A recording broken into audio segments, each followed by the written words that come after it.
ما راح احسن نحكي لهجه بيضه، بدي اقلبها مغربي مشان اعرف احكي منيح.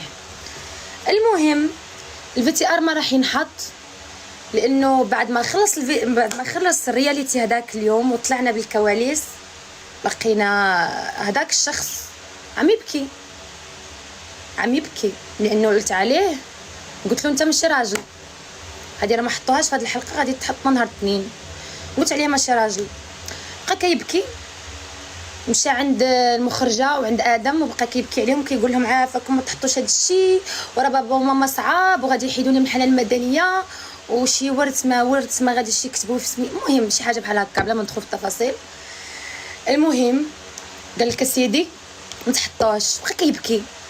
جوج سوايع هضر في التليفون كيقول لي سلمى اجي نهضر معاك، انا ما باغا نهضر مع حتى شي واحد. المهم في التالي الصراحه بقى فيا، مشيت هضرت معاه قلت له اش كاين، قال لي اختي بغات تهضر معاك. قلت ماشي مشكل انا نهضر مع اختو.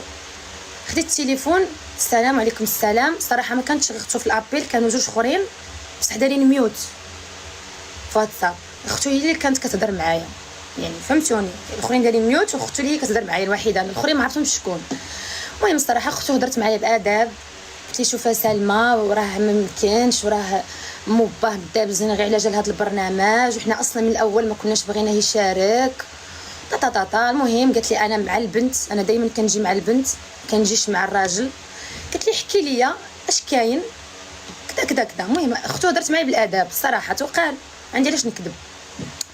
المهم قالت لي عافاك وصافي وبلاش، وحاولوا تكونوا خوت، وحاولوا ديروا يد في يد، وانتم راكم ولاد بلاد وكذا طاطا. هو حدايا جالس وداير بحالها.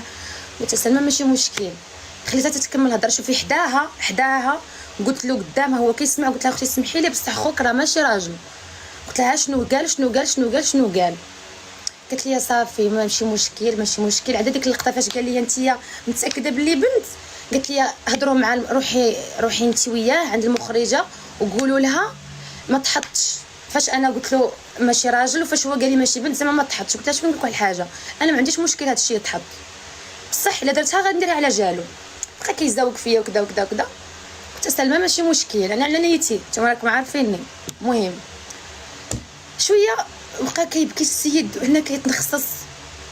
قلت له مالك السيد بغى يجي يعنقني. قلت له خويا حنا ما عندناش هادشي في المغرب، كيفاش خويا سنل عليك تعيش في الخليج اوكي. المهم سلمى اللهجه بيضاء والله ما نقدرش، مغربيه اختي كتحضر سمحوا لي بصح والله ما نقدرش. هو باش نشرح اكثر خاصني نضرب المغربيه. نتمنى من الاخرين مش فاهمين